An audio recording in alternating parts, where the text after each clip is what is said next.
So today I was doing my farm chores and I got to the birds. Went to feed them and look for some eggs, and I seen something flopping around in there, and I figured it was a mouse, and sure enough, it's a female cardinal.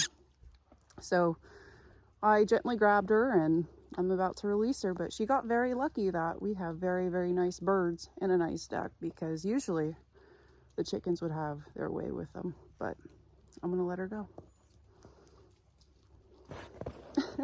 One more bite for the road.